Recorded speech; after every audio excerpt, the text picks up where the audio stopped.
హరే కృష్ణ. అందరికీ భాగవతం క్లాస్ స్వాగతం. మనం 21వ అధ్యాయంలో ఉన్నాం.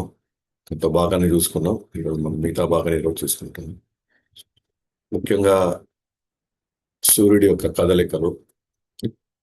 సో వాటిని మనం చర్చించుకుంటూ వస్తూ ఉన్నాము. సో భూమండలంలో ఎన్ని ద్వీపాలు ఉన్నాయి అవన్నీ మనం క్లియర్ చేసుకున్న తర్వాత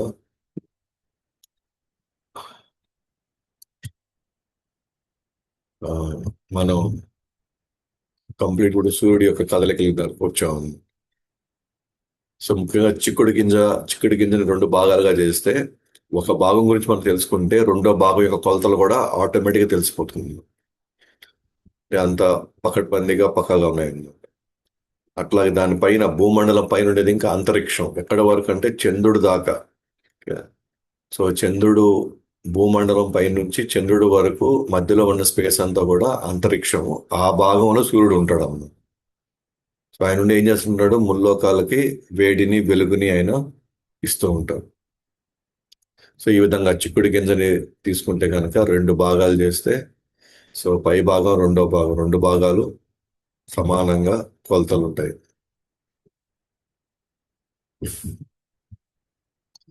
సో భగవానుడికి ఆజ్ఞ మేరకు ఉత్తరం దక్షిణం అలాగే భూమధ్య రేఖంలో నెమ్మదిగాను వేగంగాను మితంగాను అది కదులుతూ ఉంటుంది. అది పరిస్థితులను బట్టి కొన్ని దగ్గరలో వేగంగా వెళ్తుంది, కొన్ని దగ్గరలో ఏమో ఇది సూర్యుడు కదలికలు. ఈ ఉత్తరాయణం దక్షిణాయనం సమయంలో కొన్ని సందర్భాల్లో వేగం పెంచాల్సి వస్తుంది, ఇంకో దగ్గరలో వేగం తగ్గించాల్సి వస్తుంది. సో మొత్తానికి ఆ విధంగానే పగళ్ళు రాత్రులు, కొన్ని సందర్భాల్లో పగళ్ళు ఎక్కువ సమయం, రాత్రులు కొన్ని సందర్భాల్లో రాత్రులు ఎక్కువ సమయం, కొన్ని దగ్గరలో సమానంగా ఉంటుంది. ఉదాహరణకి మనం జూన్ జూన్ ఆ ప్రాంతంలోకి వెళితే, జూన్ జూలైలో అప్పుడే ప్రారంభం అవుతాం. ఆ, మనకు ఒక విధంగా చెప్పాలి అంటే పొడవుగా ఉంటాయి అక్కడ. మిగతా రోజులకు తీసుకు మళ్ళీ మనం జనవరి డిసెంబర్ జనవరికి వస్తే పగలు తగ్గిపోతుంది, రాత్రులు పెరుగుతుంది. సో కొన్ని సందర్భాల్లో లైక్ April 21 అని ఇట్లా అని అట్లా కొన్ని దగ్గరలో మాత్రం సమానంగా పగలు రాత్రులు సమానంగా ఉంది. సో ముఖ్యంగా రాసులు మేషరాశి నుంచి తులారాశి, తులారాశి నుంచి తర్వాత మేషరాశి వరకు. సో వీటి వీటి వీటి మధ్యలో పగళ్ళు పెరగడం తగ్గడం, రాత్రులు పెరగడం తగ్గడం జరుగుతూ ఉంది. ఇవన్నీ మనం నేను చెప్పుకున్నాం. తర్వాత ప్రతి దినంలో సూర్యుడి యొక్క కదలికల యొక్క వివరణలు మనం మానసోత్తర పర్వతం అన్నటువంటి 4 ముఖ్యమైనటువంటి దేవతల యొక్క స్థావరాలు ఉన్నాయి. సో ఆ స్థావరాలని బేస్ చేసుకొని అవి సూర్యుడు తిరుగుతూ ఉంటాడు. సో తూర్పు పడమర ఉత్తరం దక్షిణ భాగం ఉన్నప్పుడు భరతఖండంలో ఉన్నవారు సూర్యోదయము మిట్ట మధ్యాహ్నము సూర్యాస్తయము అర్ధరాత్రి అనుభవిస్తారు. సో సో భారతదేశం ఉన్న వైపు ఏదైతే అనుభవిస్తారో దానికి వ్యతిరేకంగా ఆపోజిట్ గా అటువైపు ఉన్న వాళ్ళు అనుభవిస్తారు. సో మన సూర్యోదయం అయితే వాళ్ళు సూర్యాస్తమయం చూస్తారు, మనకి అర్ధరాత్రి అయితే వాళ్ళకి మిట్ట మధ్యాహ్నం ఉంటుంది. సో ఆ విధంగా సో సూర్యుడి యొక్క కదలికలు ఇక్కడ మన యొక్క భరత ఖండంలో అనేక రకాలైనటువంటి వాతావరణాలు మనం చూస్తూ ఉంటాం. సో చూసేమో మేరు పర్వతం యొక్క దక్షిణ భాగంలో మనం చూస్తున్నాం ఈ భరతఖండం. ఇది భరత వర్షం, ఇది ఇది భరతఖండం. మేరు పర్వతానికి దక్షిణ భాగం ఇది, ఇది తూర్పు భాగం, ఇది ఉత్తర భాగం, ఇది పడమర భాగం. సో సూర్యుడు ఒకవేళ మేరు పర్వతానికి తూర్పు భాగం నుంచి ఆయన ఇక్కడ ఏముంది, ఇక్కడ ఇంద్రుడిది దేవదాని ఉంది, అక్కడి నుంచి దక్షిణానికి వస్తున్నాడు. అలాగే దక్షిణం నుంచి పడమరకి వెళ్తున్నాడు, పడమర నుంచి ఉత్తరం వెళ్తున్నాం. అట్లాగే ఉత్తరం నుంచి మళ్ళీ తూర్పు వైపు వస్తాం. ఈ విధంగా ఒక రోజులో భూమండలం చుట్టూ సో 4 వైపులా ప్రయాణిస్తాడు. ఇంకొంచెం బెటర్ క్లారిటీకి సో మనం సో ఇది మేరు పర్వతం అయితే ఇది దక్షిణ భాగంలో, మేరు పర్వతం తూర్పు భాగం, దక్షిణ భాగంలో పడమర, ఉత్తరం.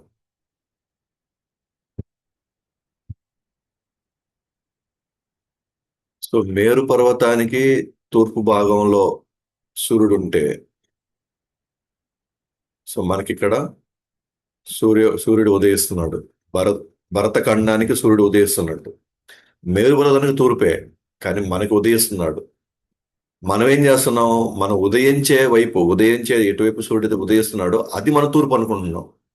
భూమండలాన్ని ఒక తూర్పు, మన తూర్పు వేరు. భూమండలం యొక్క తూర్పు మనకి మనల్ని ఉదయించే తూర్పు వేరు. ఎందుకంటే మనం దక్షిణ భాగంలో ఉన్నాం. మేరు పర్వతం యొక్క దక్షిణ భాగం ఉన్నప్పుడు కాబట్టి మన డైరెక్షన్ మారిపోతుంది. ఓకే. సో అందువల్ల ఆ, మనం భూమండలం యొక్క తూర్పు మన భరతఖండం లేదా భారతదేశం యొక్క తూర్పు ఒకటి కాదు. ఎందుకంటే మనం మేరు పర్వతం లొకేషన్ లాగా మనం కానీ ఉంటే అప్పుడు భూమండలం యొక్క తూర్పు మన తూర్పు ఒకటైపోతుంది. కానీ మనం మేరు పర్వతానికి మనం దక్షిణ భాగంలో ఉన్నాం.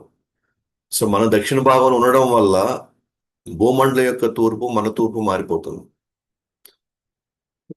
సో భూమండలం మనం వచ్చేసి తూర్పు, ఉత్తరం, ఇదంతా మనం పెట్టుకున్న తర్వాత దేన్ని బట్టి సూర్యుడు ఉదయించేదాన్ని బట్టి మనం ఈ దిక్కు తూర్పు అనుకున్నాం మనం. అంతేగాని మనం తూర్పు అనుకున్నాం కాబట్టి తర్వాత సూర్యుడు అక్కడ ఉదయించట్లేదు. సో మనమందరం కూడా ఇక్కడ తర్వాత పెరిగిన సబ్జెక్ట్ చదువుల్లో లేదా ఏ దిక్కు మనం ఏ దిక్కు పెట్టుకోవాలి, ఏ దిక్కు అని పెట్టుకోవాలనుకున్నప్పుడు సూర్యుడు ఇటువైపు ఉదయిస్తున్నాడు కాబట్టి ఇది మనం తూర్పు పెట్టుకుందాము. కానీ యాక్చువల్గా భూమండలం యొక్క తూర్పు, పడమర, ఉత్తరం, దక్షిణం అది నిజమైంది. ఓకే. అప్పుడు కాబట్టి ప్రతిరోజు సూర్యుడు తిరుగుతూ ఉంటాడు కాబట్టి మనకు కూడా ఒకే దగ్గరే మనకు ఉదయిస్తూ ఉన్నాడు. సో మనకు ఒకే దగ్గర ఉదయిస్తున్నాడు కాబట్టి మనం ఎవరైతే మన అమెరికాలో ఉన్నా సరే, ఆఫ్రికాలో ఉన్నా సరే, ఇండియాలో ఉన్నా సరే ఈ ఉదయించే భాగాన్ని మనం తూర్పు అనేసుకున్నాం అంతే. దానికి వ్యతిరేకంగా ఆపోజిట్ గా ఉన్నది పడమర అనుకునేసాం. ఇక రైట్, లెఫ్ట్, ఉత్తరము, దక్షిణం అలా మనం పెట్టేసుకున్నాం. అంటే మనకి ఇక్కడ కన్ఫ్యూజ్ అవడానికి ఏం లేదు ఇక్కడ. బట్ ఆ మాత్రం మనం జస్ట్ కొంచెం ఇది గుర్తుపెట్టుకుంటే చాలు.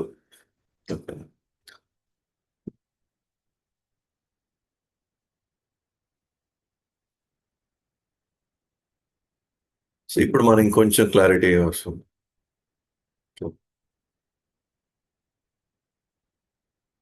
సో ఇందాక మనం చెప్పుకున్నట్టుగానే సో ఈ భూమండలానికి తూర్పు, ఉత్తరం, పడమర, దక్షిణం.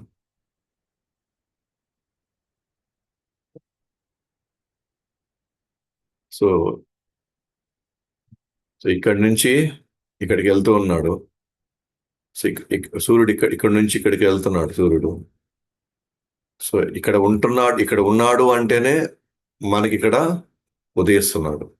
భారతదేశానికి ఉదయిస్తున్నాడు. ఇక్కడ భారతదేశానికి మనకు ఉదయిస్తున్నాడు. సో ఇక్కడి నుంచి ఇక్కడికి వెళ్తున్నాడు అనుకోండి సూర్యుడు ఇటువైపుకి, అప్పుడు మనకి ఇక్కడ మిట్ట మధ్యాహ్నం అవుతుంది. ఇక్కడి నుంచి ఇటు పోయాడు అనుకోండి ఇక్కడికి అప్పుడు మనకి సూర్యుడు అస్తమిస్తున్నాడు. కానీ అమెరికా వాళ్ళకి ఉదయిస్తున్నాడు అటువైపు. ఎందుకంటే అమెరికా వెనకాల ఉంటుంది కాబట్టి, అంటే అటువైపు వాళ్ళకి సూర్యుడు ఉదయిస్తున్నట్టు. తర్వాత మళ్ళీ ఇటు వచ్చేసింది అనుకోండి.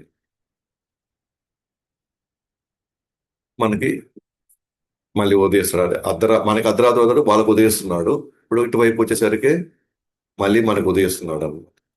సో ఓవరాల్ పాయింట్ ఏంటనంటే భూమండలానికి భూమండలం భాగంలో తూర్పు వైపు సూర్యుడు ఉన్నప్పుడు మనకి ఉదయిస్తున్నాడు. సో దాన్ని బట్టి ఇంకా మనకి మనం ఉదయిస్తున్నాడు, మిట్ట మధ్యాహ్నం ఏడుకి వస్తున్నాడు, తర్వాత అస్తమిస్తున్నాడు, తర్వాత అర్ధరాత్రి. సో మనకి సూర్యుడు కనబడకుండా ఉన్నాడు, మళ్ళీ కనబడుతున్నాడు, కానీ సూర్యుడు మాత్రం నిత్యం అలాగే ఉన్నాడు. ఆయన మాత్రం తిరుగుతూనే ఉంటాడు అంతే. ఓకే. ఎప్పటి వరకు అంటే ఈ సృష్టి మొత్తం అదే ప్రళయంతో ఇదయ్యేంత వరకు ఆయన తిరుగుతూనే ఉంటాడు.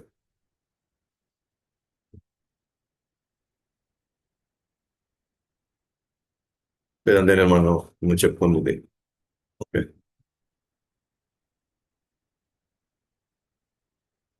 సూర్యుడు ఉన్నప్పుడు మనకి ఉదయిస్తున్నాడు, మనకి ఇక్కడ ఉదయం.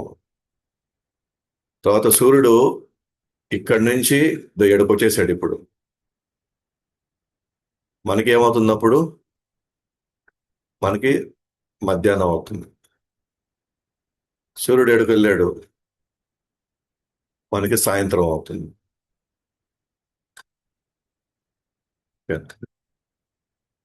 సూర్యుడు ఎక్కడికి వెళ్ళాడు. ఓకే. అది నెక్స్ట్ దాంట్లో వస్తుంది.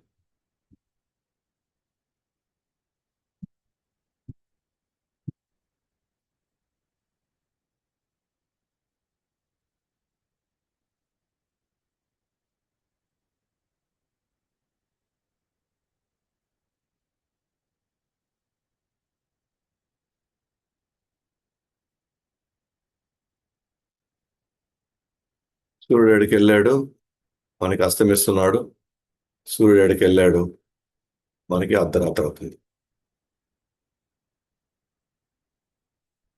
సో ఆల్రెడీ నేను చెప్పుకున్నాం, బట్ స్టిల్ కొద్దిగా క్లారిటీ ఇవ్వడం.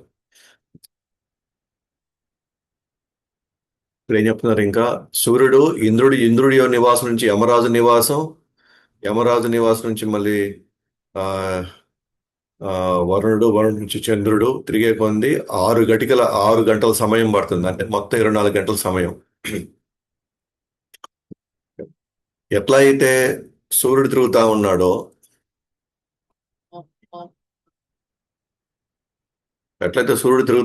చూడండి, ఇక్కడ ఇంద్రుడి నుంచి యమరాజు, యమరాజు నుంచి వరుణుడు, వరుణుడి నుంచి ఇక్కడ తిరుగుతా ఉన్నాడు.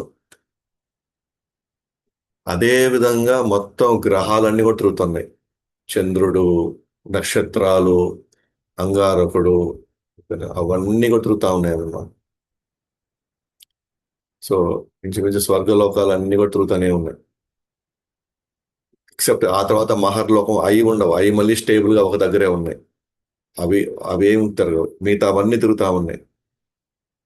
సో అంటే దాని అర్థం ఏంటి అని అంటే అవి తిరుగుతున్నాయి, సూర్యుడు కూడా తిరుగుతున్నాడు, కానీ భూమండలం మాత్రం స్టేబుల్ గా ఉంది. సో దీన్ని బట్టి పగళ్ళు రాత్రులు సమయం పెరగడం తగ్గడం, ఆ తర్వాత అక్కడ ఉండే వివిధ గ్రహాల్లో ఉండేటువంటి మిగిలిన అక్కడ నివసించే వాళ్ళు, సో వాళ్ళ మీద ప్రభావం అటు ఇటు ఇటు అటు ఉంటూనే ఉంటాయి అన్నమాట. కాబట్టి మనకు ఉండే కండిషన్స్ అక్కడ ఉండే కండిషన్స్ ఒకటి కాదు. మనకు ఉండేటువంటి ఇక్కడ ఏవైతే పంచభూతాలు ఏ కాంబినేషన్స్ లో ఉంటాయో ఆ కాంబినేషన్స్ లో వాళ్ళకి అలా ఉండాలని లేదు. కాబట్టి మనం అక్కడికి వెళ్ళి ఏది రాకెట్లో వెళ్ళడం, ఆడికి వెళ్ళడం, ఇక్కడికి వెళ్ళడం, ఆ గ్రహాల్లో పోయి మనం ఉండేది అవకాశమే లేదు అసలు. అంటే ఇక్కడ ఇది వేరు, అక్కడ వాళ్ళది వేరు. సో కాబట్టి ఇప్పటి వరకు చంద్రుడి దగ్గరికి మనుషులు వెళ్ళారా, ఏదైతే మనం చెప్తున్నారో అమెరికా వాళ్ళు వెళ్ళారని, వీళ్ళు వెళ్ళారు వాళ్ళని, వీళ్ళెవ్వరూ చంద్రుడి దగ్గరికి పోలేదు. కానీ మేబీ చంద్రుడి దాకా వెళ్ళుండొచ్చు, చంద్రుడి దగ్గర దాకా పోయి ఉండొచ్చు, కానీ చంద్రుడి మీద అసలు ల్యాండ్ అయ్యే ప్రసక్తే లేదు. సో ఏవైతే మనం వింటున్నామో ఇవన్నీ కూడా ఒట్టి కట్టుకథలు అన్నమాట. ఎందుకంటే అక్కడ పోయి ఇదే కాదు, మార్స్ అంగారకుడి మీద చాలా చాలా వాళ్ళు ఏదో చాలా ఎక్స్పెరిమెంట్ చేసి ఇంచుమించుగా భూమిలో ఉండే కండిషన్సే ఆడ కూడా ఉన్నాయి అని చెప్పేసి ఏదో అంచనాలు వేస్తున్నారు. ఇవేవి కూడా వర్కౌట్ కావు అన్నమాట. ఇవన్నీ ఇవన్నీ జరగవు అసలు అన్ని. ఒకవేళ మనం ఏడు నుంచి ఆడికి వెళ్ళాము అనుకోండి, ఉదాహరణ చెప్తున్నాను, ఇక్కడ నుంచి ఆడికి వెళ్ళాం, మనకు ఒరిగేది ఏముంది ఇక్కడ? ఈ భూమిని ఆల్రెడీ మనం నాశనం చేసి పెట్టేసాము మనకున్న ఈ దాని కాలుష్యంతో. ఆడిపోయి కొత్తగా ఏం చేయబోతాం? మళ్ళీ అదే కాలుష్యం ఆడ కూడా చేయబోయేది. ఓకే. అంటే మన జీవన ప్రమాణాలు అయితే ఏం మారవు. మనలో ఉన్న దుఃఖాలు, మనలో ఉన్న ఆందోళనలు, భయాలు, కష్టం ఇవేవి తగ్గవు అన్నమాట.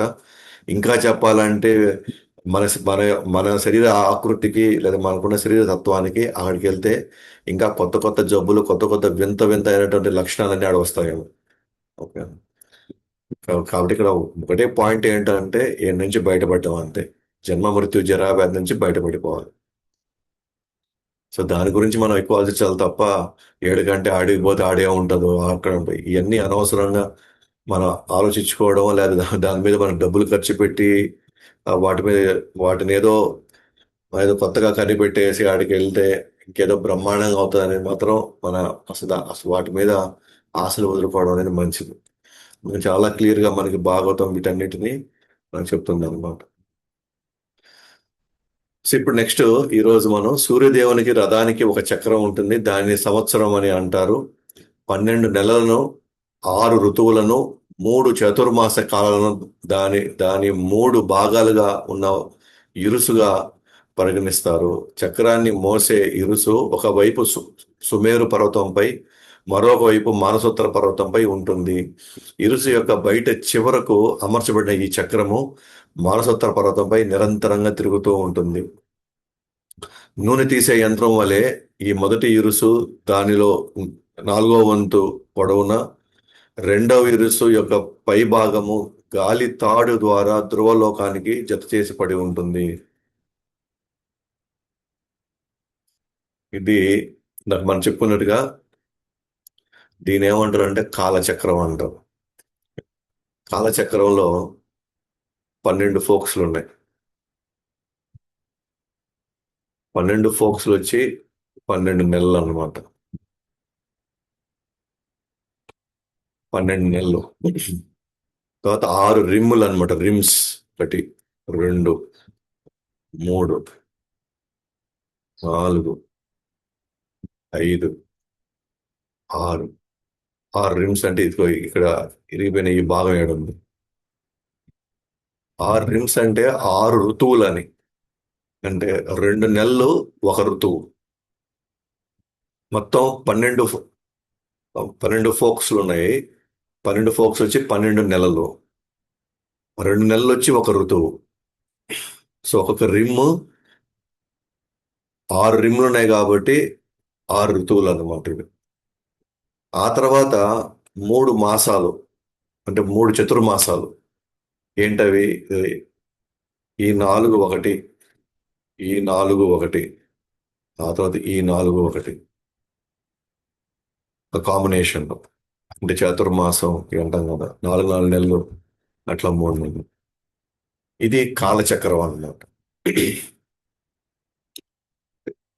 ఇప్పుడు నా చెప్పినట్టుగా ఒక సంవత్సరంలో 12 నెలలు, 6 ఋతువులు, 3 చతుర్మాసాలు.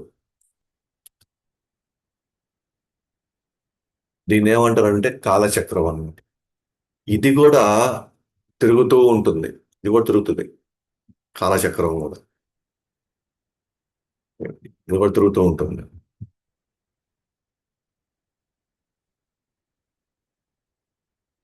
సో ఈ విధంగా నాకు చెప్పింది. ఆ, ఇవన్నీ ఫోకస్లు మొత్తం 12 ఉన్నాయి. మొత్తం 12, మొత్తం 6 రిమ్స్, 6 రిమ్లు. తర్వాత హబ్ అంటారు కదా, ఇక్కడ 4 లెక్కన 3 చతుర్మాసాలు. 3 × 4 12.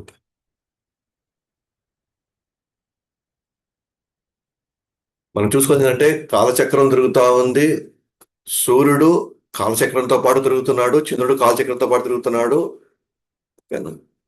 నక్షత్రాలు అంటే ఈ కాలచక్రంలో రాసులు ఉన్నాయి. ఈ కాలచక్రంలో ఏమున్నాయంటే రాసులు ఉన్నాయి, నక్షత్రాలు ఉన్నాయి. ఈ కాలచక్రంలో రాసులు ఉన్నాయి, నక్షత్రాలు ఉన్నాయి. రాసులు నక్షత్రాలు కలిపితేనే ఏమ, సంవత్సరము, ఋతువులు అన్నీ వస్తాయన్నమాట.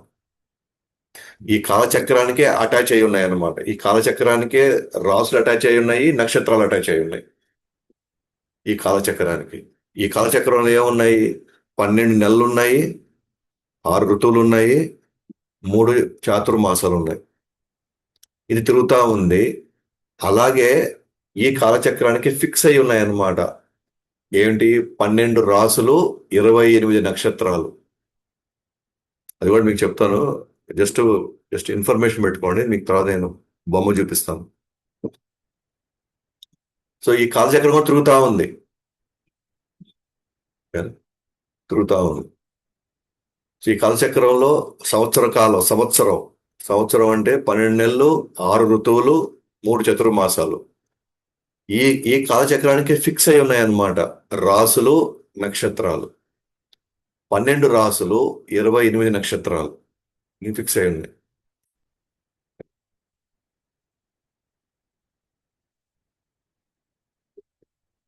సో మనం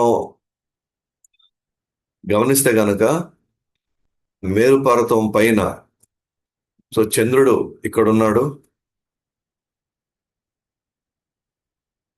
సూర్యుడి కంటే 1,00,000 యోజనాలు ఇంకా పైన. సో సూర్యుడేమో ఇక్కడ ఉన్నాడు. ఇది సూర్యుడు ఇక్కడ ఉన్నాడు. హైట్ లో తీసుకుంటే చంద్రుడు 1,00,000 యోజనాల హైట్ లో ఉన్నాడు. భూమండలం నుంచి 1,00,000 యోజనాల్లో సూర్యుడు ఉంటే అక్కడి నుంచి ఇంకో 1,00,000 యోజనాల్లో చంద్రుడు ఉన్నాడు. కాకపోతే సూర్యుడు చాలా దూరం, అంటే ఈ చాలా దూరం ప్రయాణిస్తాడు అనమాట. ఆ రుసు ఆ రుసుము ఉంది కదా, చూసారా? అది చాలా పొడుగుంది, అది చాలా దూరం ఉంది. కాకపోతే కానీ చంద్రుడిది మాత్రం రుసుము చాలా దగ్గరలో ఉంది. ఇది చాలా ఈజీ కొట్టేస్తుంది రౌండ్లు. కానీ సూర్యుడు చాలా టైం పడుతుంది. ఎందుకంటే అది చాలా దూరం ప్రయాణించాలి, చాలా దూరం సర్కిల్ వేయాలి. హైట్ లో చూసుకుంటేనేమో చంద్రుడు దూరంగా ఉన్నాడు, కానీ ఇట్లా అడ్డంగా కొలత తీసుకుంటే మాత్రం చంద్రుడు చాలా దగ్గరగా ఉన్నాడు. కాబట్టి తిరగడం, చంద్రుడు చాలా ఫాస్ట్ తిరుగుతాడు, కానీ సూర్యుడికి కొంచెం టైం పడుతుంది.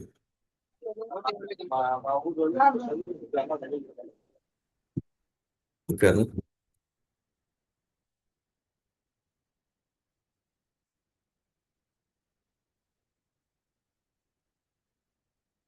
ఒక విధంగా చెప్పాలి అంటే, ఇప్పుడు మీరు చూస్తే నక్షత్రాలు ఇక్కడ ఉన్నాయి చూడండి. నక్షత్రాలు 27 నక్షత్రాలు, యాక్చువల్గా 28 నక్షత్రాలు ఉన్నాయి. కాన్స్టెంట్ గా 27 అయితే ఖచ్చితంగా కనబడతాయి. 28 మాత్రం కొన్ని అవి ఉంది, కానీ కొన్ని సందర్భాలనే మనకు కనబడతాయి అన్నమాట. ఇది నక్షత్రాలు కూడా తిరుగుతున్నాయి. నక్షత్రాలతో పాటు రాసులు, రాసులు నక్షత్రాలు తిరుగుతా ఉంది. ఏదైతే ఈ కాలచక్రం ఉందో, ఇక్కడ తిరుగుతూ తిరుగుతూ సూర్యుడు కూడా దీని చుట్టూ తిరుగుతూ, సూర్యుడు కూడా ఈ చుట్టూ తిరుగుతున్నాడు కాలచక్రంతో పాటు. అలాగే చంద్రుడు కూడా ఈ నక్షత్రాలు తిరుగుతానే ఉన్నాడు. 28 నక్షత్రాలు తిరుగుతానే ఉన్నాడు. చంద్రుడు తిరుగుతున్నాడు, సూర్యుడు తిరుగుతున్నాడు, కాలచక్రం కూడా తిరుగుతా ఉంది. ఆ తిరిగే కొద్దీ సూర్యుడు ఏ రాసుల్లోకి ప్రవేశిస్తున్నాడు, ఆ రాశిలో ఉన్నప్పుడు ఏ నక్షత్రాలు ఏ పాదాల్లో ఉంది, నక్షత్రం ఏ పాదాలు, 1వ పాదమా, 2వ పాదమా, 3వ పాదమా, 4వ పాదమా. కాబట్టి భగవంతుడే ఈ కాలచక్రం అవుతున్నాడు. భగవంతుడే, ఆయనే 12 మాసాల కింద డివైడ్ అయ్యి, 6 ఋతువుల కింద డివైడ్ అయ్యి, 3 చతుర్మాసాల కింద డివైడ్, ఆ కాలచక్రం ఆయనే అన్నమాట ఒక విధంగా. ఈ కాలచక్రానికి ఫిక్స్డ్ గానే నక్షత్రాలు కూడా ఫిక్స్ అయి ఉన్నాయి. అలాగే రాసులు కూడా ఫిక్స్ అయి ఉన్నాయి. రాసులు నక్షత్రాలు ఫిక్స్ అయి ఉన్నాయి. కాలం తిరుగుతా ఉంది. దాంతోపాటు చంద్రుడు తిరుగుతున్నాడు, తర్వాత సూర్యుడు కూడా తిరుగుతున్నాడు.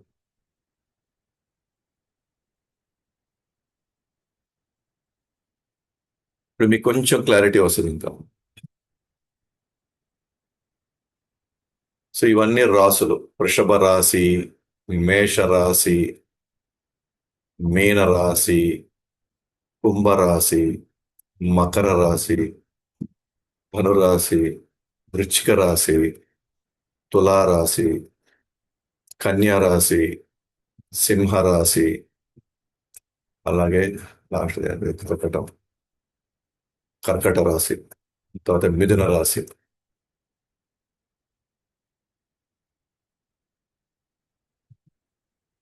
ఇప్పుడు మీరు చూస్తే ఇది రాశి ఇక్కడే ఉన్నాయి, అలాగే నక్షత్రాలు కూడా మీరు చూస్తే ఒక రాశికి రెండు బావు నక్షత్రం ఉంది. ఉదాహరణకి ఇక్కడ చూస్తే, సపోజ్ ఇక్కడ మేషరాశి ఉంది చూద్దాం. మేషరాశి, దీనికి ఎన్ని నక్షత్రాలు చూడండి. సో 12 రాశులు చూసామా? ఇవి నక్షత్రాలు మొత్తం లెక్కేసుకోండి. 27 నక్షత్రాలు ఉంటాయి మొత్తం. భరణి, అశ్విని, రేవతి, పూర్వభద్ర, శరభిష, ధనిష్ట,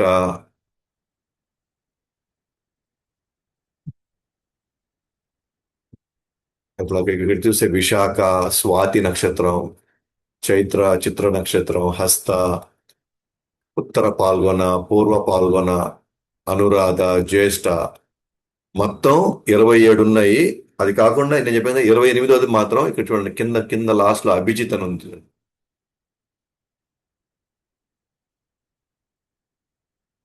సో ఇది ఎప్పుడు కూడా అభిజిత్ అనేది అప్పుడప్పుడు కనబడుతుంది అనమాట. ఎప్పుడు కనబడిన అంటే ఉత్తరాషాఢ, శ్రావణ, సో వీటి వీటి మధ్యలోనే కనబడుతుంది అది. సో అది కనబడినప్పుడు 28. జనరల్గా మనం 27 అని తీసుకుంటాము, బట్ అప్పుడప్పుడు అది కనిపిస్తుంది కాబట్టి సో అది అప్పుడప్పుడు దాన్ని లెక్కేస్తారు అనమాట. ఇప్పుడు 12 డివైడెడ్ బై, లేకపోతే 27 divided by, sorry sorry 28 divided by 12 అంటే ఒక్కొక్క రాశికి అంటే ఆల్మోస్ట్ డబుల్ అయ్యి ఒక పావు 2.25. అంటే ఒక రాశికి 2 నక్షత్రాలు వస్తాయి. రెండు బావ నక్షత్రం వస్తుంది. ఒక నక్షత్రం 4 పాదాల మీదకి వెళ్తుంది. ఒక్కొక్క నక్షత్రం 4 పాదాలు.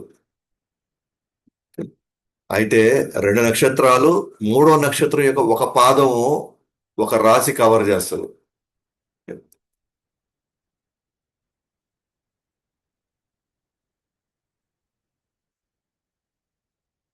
ఇప్పుడు నేను చూపిస్తాను.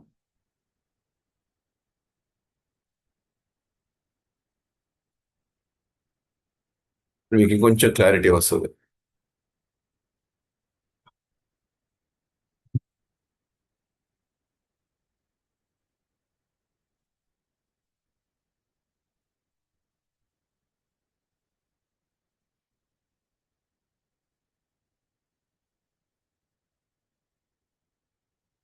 చూడండి, మేష రాశి ఇక్కడ ఉంది.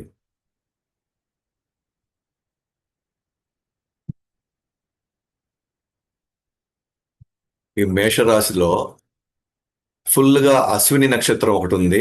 అశ్విని, అలాగే భరణి ఒకటి ఉంది. రెండు నక్షత్రాలు. మూడోది కృతిక. కృతిక దాంట్లో కాలు భాగం మాత్రమే ఉంది.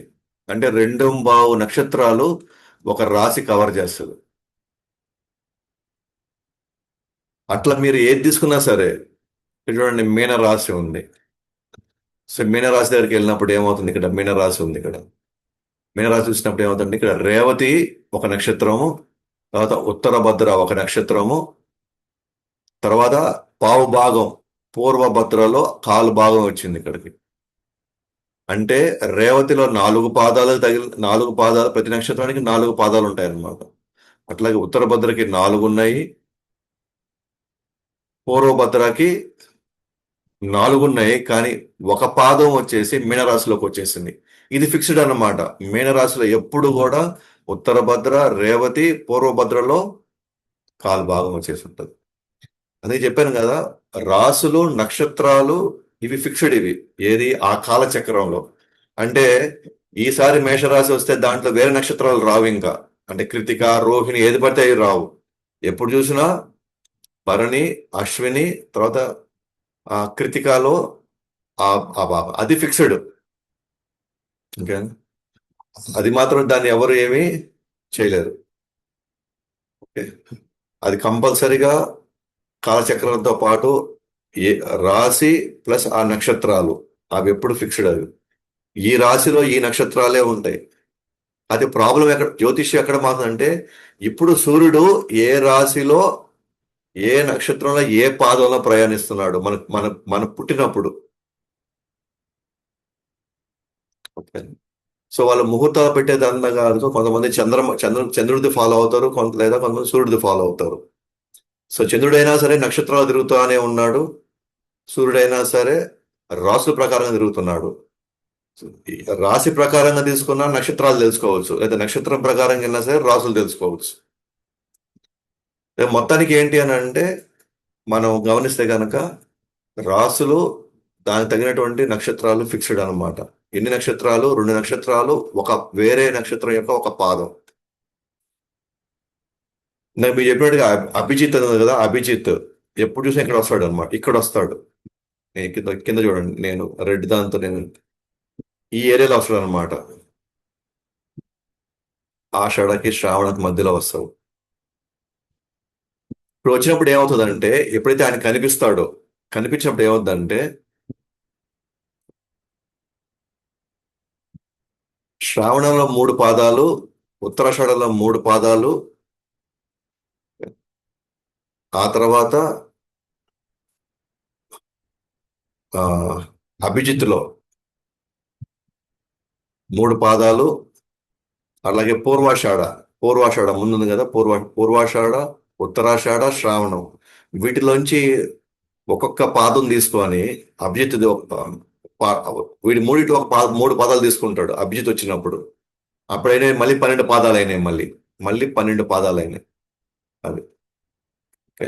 అది ప్రస్తుతానికి దానికి మనం అంత కన్ఫ్యూజ్ అవ్వాల్సిన అవసరం లేదు. ప్రస్తుతానికి మనం మాత్రం ప్రతి రాశికి 2.5 నక్షత్రం ఫిక్స్డ్ అన్నమాట.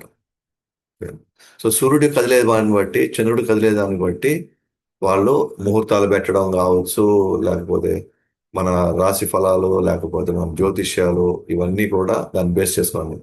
సో సో అండ్ సో రాశిలోకి వెళ్ళినప్పుడు దాని ప్రభావం ఎలా ఉంటుంది, ఓకేనా మొత్తం. అది మనం వాతావరణం గురించి చెప్పొచ్చు. అలాగే ఎందుకంటే వాతావరణం గురించి మనం మాట్లాడుతున్నాం కాబట్టి.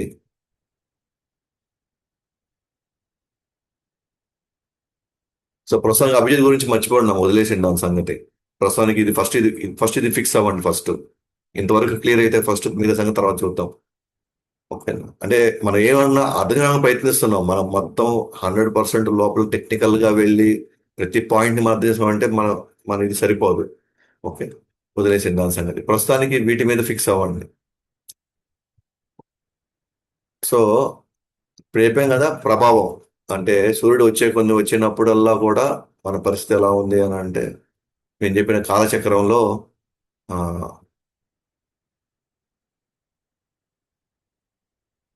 12 మాసాలు. Okay, okay. 12 మాసాలు, ఆ తర్వాత 12 ఋతువులు చూడండి ఇక్కడ. 6 ఋతువులు. గ్రీష్మ ఋతువు, సీరియస్ కన్ఫ్యూజింగ్.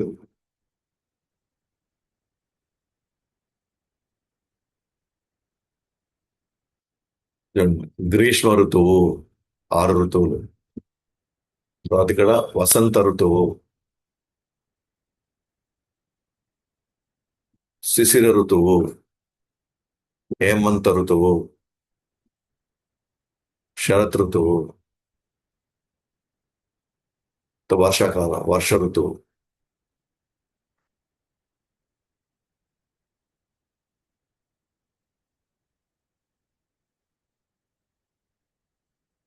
సో మనం 12 మాసాలు, 6 ఋతువులు, 3 చతుర్మాసాలు, తర్వాత రాసులు, నక్షత్రాలు. సో ఇంచుమించు మనం సో ఐదు ఐదు కవర్ చేసేవాళ్ళం. ఇదంతా కూడా కాలచక్రం ప్రకారంగా. సో అదే ఇది కూడా తిరుగుతూ ఉంటుంది అనమాట. ఎందుకంటే నక్షత్రాలు తిరుగుతూనే ఉన్నాయి. నక్షత్రాల్లో ఉండేటువంటి అదే సమయంలోనే దాని ఫిక్స్డ్ అయినటువంటి రాసులు అండ్ కాలచక్రం అంటే లైక్ మాసాలు ఇవన్నీ కూడా తిరుగుతూ ఉన్నాయి.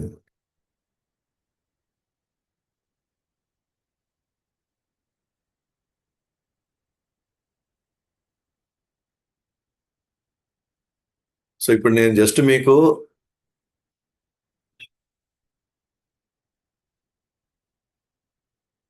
ఈ ఎక్స్ప్లెనేషన్ ఇచ్చాను అనమాట. యాక్చువల్గా ఇంకా రాసుల గురించి కానీ నక్షత్రాల గురించి నెక్స్ట్ చాప్టర్లో వస్తుంది అది. కానీ నేను ఇప్పుడే చెప్పేస్తున్నాను సో దట్ మీకు అక్కడికి వచ్చినప్పుడు ఇంకొంచెం క్లారిటీ వస్తుంది. ఓకే. సో కాలచక్రంలో ఏమున్నాయి? 12 నెలలు ఉన్నాయి, 6 ఋతువులు ఉన్నాయి, 3 చతుర్మాస కాలాలు ఉన్నాయి. దీనికి రాసులు నక్షత్రాలు ఫిక్స్ అయి ఉన్నాయి. ఆ కాలచక్రం తిరుగుతా ఉంది. కాలచక్రం తిరుగుతా ఉంది. ప్రస్తుతానికి అది అంతవరకు ప్రస్తుతానికి మీకు క్లారిటీ ఉంటే ఇంకా మనం ముందుకు వెళ్తాం అన్నమాట.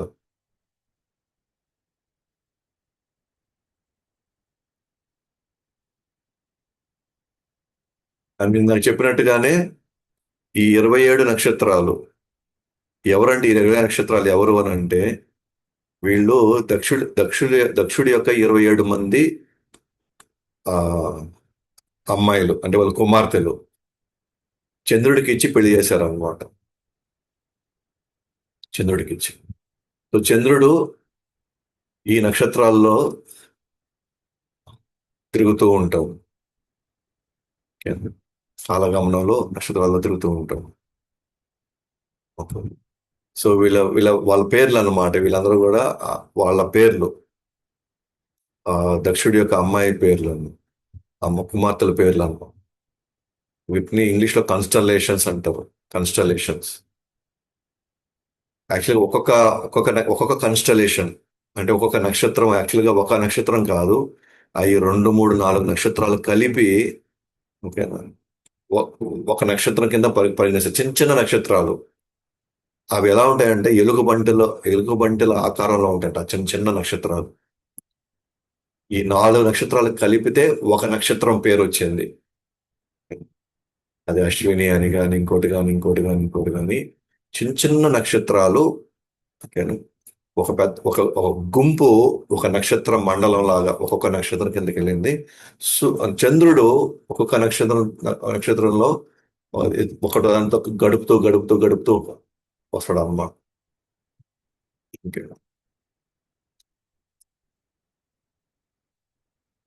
సో చంద్రుడు దీని చుట్టూ తిరుగుతున్నాడు. దీనికి అటాచ్ అయినటువంటి రాసులు ఏవైతే ఉన్నాయో అక్కడ సూర్యుడు కూడా తిరుగుతున్నాడు.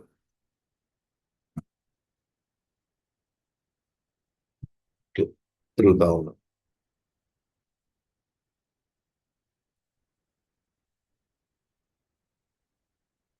సో అది మీకు నాకు మీకు చెప్పినట్టుగా ఇదంతా కూడా మీకు సో వృషభ వృషభలో రోహిణి, కృతికలో ఒక పాదం, దాంట్లో కొన్ని పాదాలు అట్లా ప్రతి రాశికి 2.25 నక్షత్రం వస్తుంది.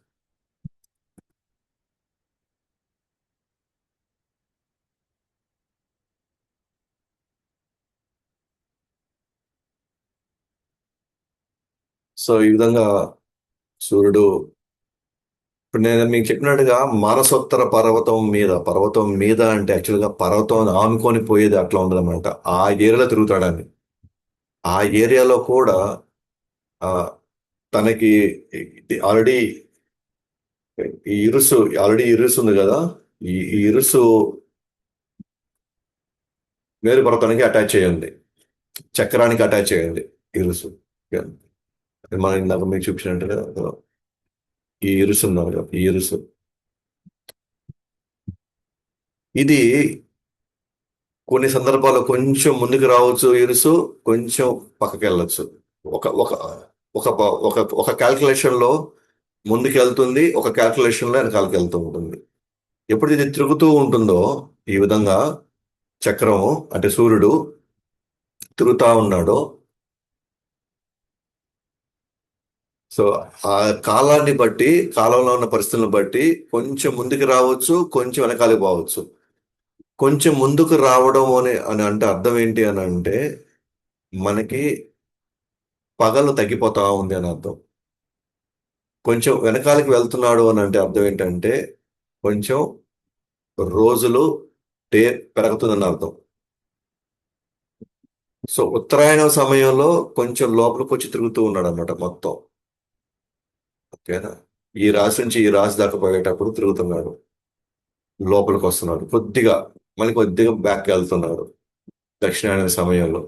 సో ఉత్తరాయణం దక్షిణాయనంలో కొద్దిగా లోపలికి కొద్దిగా, అందువల్లే మనకి పగలు పెరగడము, రాత్రులు తగ్గడం, లేదా రాత్రులు పెరగడం, పగలు తగ్గడం అనేది ఈ ఈ రుసుము ఏదైతే ఉందో, సో ఆ, అది కొంచెం లోపలికి కొంచెం బయటికి, కొంచెం లోపలికి కొంచెం బయటికి, ఇట్లా ఇట్లా వెళ్తూ ఉంటుంది.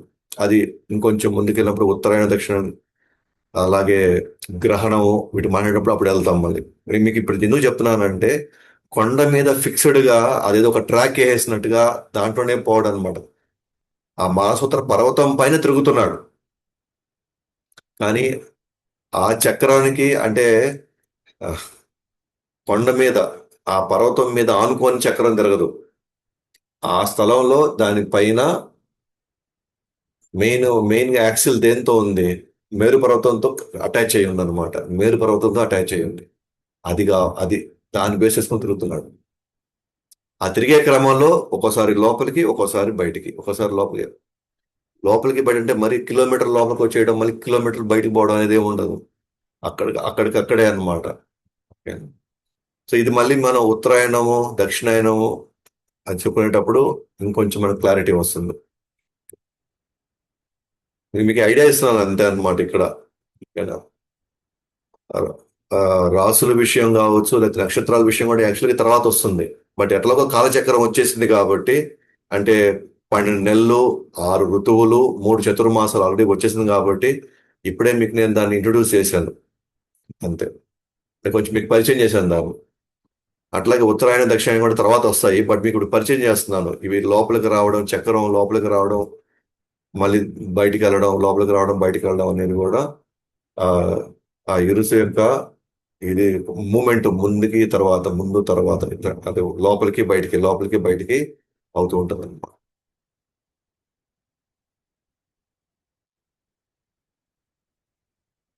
సో మనకి ఎగ్జాంపుల్ ఆల్రెడీ మనం చెప్పుకున్నాము.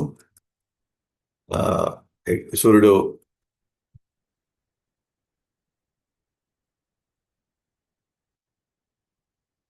సో ఎలా తిరుగుతున్నాడో ఆల్రెడీ మనం చెప్పుకున్నాం ఇదంతా కూడా. సో ఇది మేరు పర్వతం, ఇది మేరు పర్వతం, ఇది ధ్రువలోకం. ఆ నుంచి వచ్చే ఒక ఇరుసు, మేరు పర్వతం నుంచి వచ్చే ఒక ఇరుసు. సో ఎట్లా అయితే ఇది సూర్యుడు.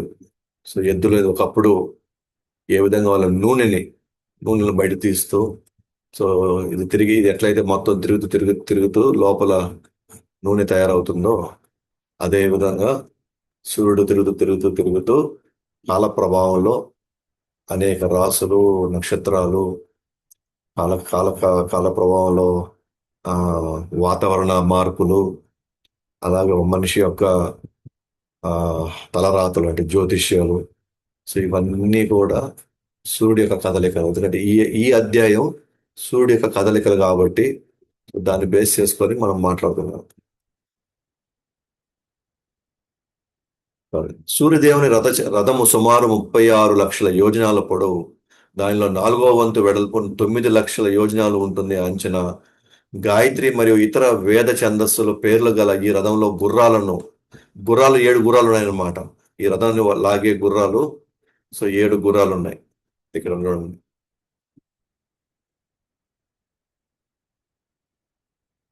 ఒకటి, రెండు, మూడు, నాలుగు, 5, 6, 7. సో మొత్తం 7 గుర్రాలు. వాటి పేర్లు ఏంటంటే వేదాల్లో వాడే వ్యాకరణంలో గాయత్రి ఛందస్సు, అనుష్టుప్ ఛందస్సు, సో ఇట్లా ఛందస్సులు ఉన్నాయన్నమాట. వాటి గుర్రాల పేర్లు అవే. ఆ ఆ ఛందస్సులు అలాగే ఇక్కడ డ్రైవర్ ఉన్నాడు, ఆయన పేరు అరుణ.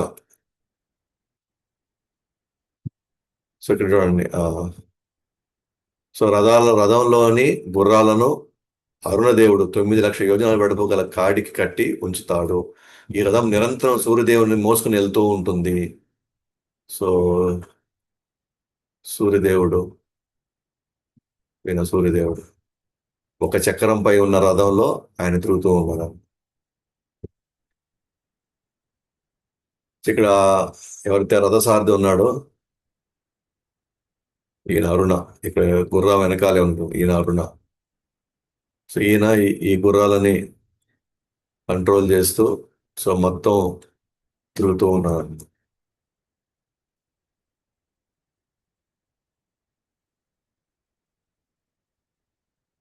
ఆ తర్వాత అక్కడే సూర్యుడిని నిరంతరం ఆరాధించే సో వాలికిల్యులు ఉన్నారు. వాలికిల్యులు అంటే వీళ్ళు పండితులు అన్నమాట, బ్రాహ్మణ్ లాగా పండితులు వీళ్ళు. బొటన వేలు ప్రమాణంలో ఉన్నారు వాళ్ళు. బొటన వేలు సైజులో, బొటన వేలు ప్రమాణంలో ఉండే వాలికిల్యులు అనే 60,000 మంది పుణ్యాత్ములు సూర్యదేవుని ముందు కొలువై నుండి ఆయనను కీర్తిస్తూ అద్భుతమైన ప్రార్థనలను సమర్పిస్తారు. అదేవిధంగా గంధర్వులు, అప్సరసులు, నాగులు, యక్షులు, రాక్షసులు, మన దేవతలతో సహా మరో 14 మంది ఋషులు ఇద్దరు చొప్పున ప్రతి నెల వేరు వేరు పేర్లను ధరించి సూర్యదేవుని ఆరాధించడానికి నిరంతరం వివిధ కర్మకాండలు నిర్వహిస్తారు. సో సో 14 మంది, మొత్తం 14 పేర్స్. ఓకే, కాదు, 7 పేర్స్. 14 మంది ఇద్దరిద్దరు చొప్పున ఏం చేస్తారంట, ప్రతి నెల వేరు వేరు పేర్లు ధరించి సూర్యదేవుని నిరంతరం వాళ్ళు వివిధ కర్మకాండల కార్యాలు నిర్వహిస్తూ ఉంటారు అన్నమాట వాళ్ళు. సో నిర్వహిస్తూ ఉంటారు. సో గంధర్వులు, అప్సరస్సులు వాళ్ళు నిరంతరం, ఎందుకంటే సూర్యుడిని కూడా ఆయన నిరంతరం ఆరాధిస్తూ పూజిస్తూ ఉంటేనే ఆయనకు కూడా శక్తి వచ్చి ఈ కార్యక్రమాన్ని ఆయన నిర్వర్తించగలుగుతాడు. అలాగే కాకుండా బొటన వేలు సైజులో ఉన్నారంట కొంతమంది మీరు. సో వాలికీలు 60,000 మంది ఉన్నారు అక్కడ. వాళ్ళు నిరంతరం ఆయన్ని ఆ, అద్భుతమైన ప్రార్థనలతో ఆయనకి సమర్పిస్తూ కీర్తిస్తూ ఉన్నారు అనమాట ఆయన. అంటే సూర్యమండలం ఎవరైనా ఉన్నారా అంటే వీళ్ళందరూ ఉన్నారు సూర్యమండలంలో. ఆడెవరు లేరు, అక్కడ ఎవరు పోలేరు. అదంతా అక్కడంతా పెద్ద, అది ఏమంటారు, న్యూక్లియర్ రియాక్షన్ జరుగుతున్నాయి అక్కడంతా. ఎవరు పోయి చూసారు అవన్నీ? అంటే మన ఊహ అన్నమాట. అంటే అంత వేడి, అంత వెలుగు న్యూక్లియర్ రియాక్షన్ జరిగితే తప్ప అంత రాదని మన ఊహ అది, మన అంచనా అంతే. ఊరికి ఊరికి అలా అనేస్తారన్నమాట. ఊరికి అట్లా స్టేట్మెంట్ వదిలేస్తారు అంతే. అక్కడ న్యూక్లియర్ ఫ్యూజన్ రియాక్షన్ జరుగుతున్నాయి అక్కడ. ఎవడైనా పోయి టెస్ట్ చేశాడు అసలు? అంటే ఏ ధైర్యంతో, లేకపోతే వాళ్ళకి ఏ హక్కు ఉందని వాళ్ళు ఇలాంటి స్టేట్మెంట్స్ వదులుతున్నారు? ఎస్, సూర్యుడిలో కూడా మనుషులు ఉన్నారు, సూర్యుడిలో కూడా జీవరాశులు ఉన్నాయి. కానీ ఆ జీవరాశులు మనలాంటి శరీరం ఉండదు. అది నిత్యం సూర్యదేవుని కీర్తిస్తూ ప్రార్థిస్తూ అక్కడ హ్యాపీగా చాలా, ఇక్కడ ఇక్కడ ఎలాగైతే నివాసాలు ఉంటాయో అక్కడ కూడా నివాసాలు ఉంటాయి. వాళ్ళవన్నీ కూడా ఆ వేడిని వెలుగుని తట్టుకునేటువంటి శరీరాలు ఉంటాయి అక్కడ. ఎవరో న్యూక్లియర్ ఫ్యూజన్ రియాక్షన్ జరుగుతున్నాయంటే మరి దాన్ని ఎవరు స్టార్ట్ చేశారు అక్కడ? ఎవరో ఒకరు స్టార్ట్ చేయాలి కదా. అది నిరంతరంగా వేడి వెలుగు ఇయ్యాలంటే అక్కడ ఎవరో ఒకరు పోయి దాన్ని ఫస్ట్ స్టార్ట్ చేయాలి కదా. ఆ యాక్షన్ రియాక్షన్ దాన్ని ఎవరో ఒకరు పోయి ప్రారంభిస్తారు కదా. ప్రారంభించకుండా దాని అంతా అదే జరగదు కదా ఏది కూడా. ఒకవేళ అది నిజం అనుకుంటే కూడా మరి ఎవరు స్టార్ట్ చేశారు దాన్ని, ఆ చైన్ లింకింగ్ రియాక్షన్స్ ని? సో కాబట్టి పక్కాగా ప్రతి గ్రహం అంటారా, మండలం అంటారా, అన్నిట్లో కూడా ఆయా చైతన్యం కలిగినటువంటి వ్యక్తులు, ఆ సామర్థ్యం లేదంటే ఆ స్థితిగతులకి బాగా అలవాటు పడినటువంటి జీవులు, మనకి అంచనా లేని, మన ఊహకు కూడా అది అన్నీ లేవన్నమాట. మనం ఏదో చిన్న చిన్న ఏదో టెలిస్కోప్లు కొన్ని కొన్ని అవి తీసుకొని వచ్చి నాకు కనబడింది కాబట్టి అది ఉంది, నాకు కనబడకపోతే అవి లేవు అని అనుకుంటే అది మన భ్రమ అది. సో మనకి భాగవతం ప్రామాణికం అంతే. భాగవతం ఇస్ ఏమంటారు, స్టాండర్డ్ అన్నమాట. కాబట్టి మనం పోయి ఎవరు పోయి నిరూపించుకోవాల్సిన అవసరం లేదు. అయ్యో మా మనం సూర్యుడు వాళ్ళు చెప్పే లెక్కకి మన లెక్కకి అయ్యో ఎక్కడ తేడా మనకి దాన్ని ఏమంటారు, ఇంకా తేడా కనబడుతుంది. వాళ్ళు చెప్పేదానికి వాళ్ళు చెప్పేదానికి వాళ్ళు వందనే చెప్పుకోనండి. అవన్నీ ఊహలే అవన్నీ. కానీ భాగవతం మనకి భగవంతుడు, దాని తర్వాత వచ్చినటువంటి భగవంతుడు ఇచ్చినటువంటి బ్రహ్మ నుంచి వచ్చిన బ్రహ్మ ఆ పరంపరలు, ఎంతో మంది ఆచార్యులు వీటన్నిటినీ అనుభవపూర్వకంగా వీటిని వాళ్ళు తెలుసుకొని నిర్ధారించుకొని దాన్ని కొనసాగిస్తున్నారు. సో ఆ విధంగా మనం చూస్తే కనుక ఈ సూర్యుడి యొక్క కదలికలు మనం నిరంతరం మనం ఆ, సో అవి జరగడం వల్ల, సూర్యుడి కథ నిరంతరం జరగడం వల్ల మన అనేక కాల ప్రభావాల పరిస్థితులకి మనం లోనవుతాం అన్నమాట. సో మిగిలింది మనం నెక్స్ట్ నెక్స్ట్ క్లాస్లో ఈ కదలికల్లో నుంచి రాసులు, ఈ నక్షత్రాలు, కాలచక్రాలు, ఇవన్నీ మనం నెక్స్ట్ క్లాస్లో చూద్దాం. గ్రంథరాజ్ శ్రీమద్ భాగవతం की जय, अनंत कोटि वैष्णव वृंद की जय, युगधर्म हरिनाम संकीर्तन की जय, जय गौर प्रेम।